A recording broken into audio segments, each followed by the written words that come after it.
Welcome to our channel. Today we how to configure PC fan curves in BIOS for quiet operation. Complete guide step by step clearly. Begin by restarting your computer. As your computer boots up, repeatedly tap the designated key to enter the BIOS setup. This key is typically displayed on the screen and may vary by manufacturer. Common keys include F2, Del, or Escape. Once you have entered the BIOS, navigate to the Hardware Monitor or Fan Control section. This section may be under the Advanced tab, depending on your BIOS.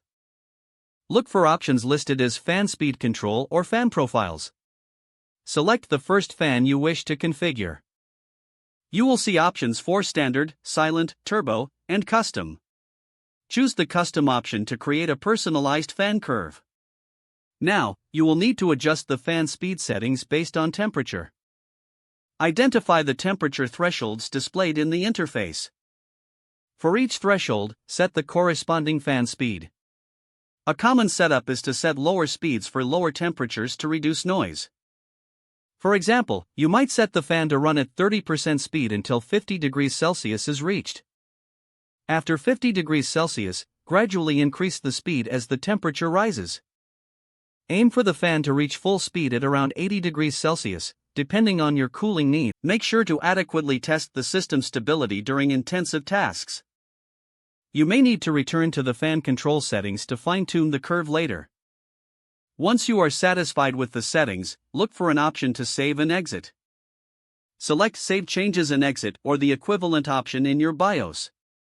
Your computer will now restart with the new fan curve applied. After the system boots up, monitor the fan noise during normal operation. Adjust the settings in the BIOS again if you find the fans too loud or too quiet. Continuously optimizing your fan curves can provide the perfect balance between cooling and noise levels.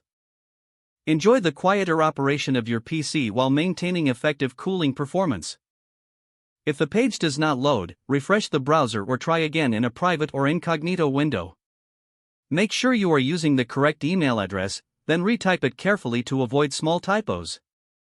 If your password is not accepted, use the reset option and create a new strong password you can remember. Check your spam folder for verification or security emails, then complete any requested confirmation steps. Don't forget to like this video and subscribe to our channel for more step-by-step tech guides.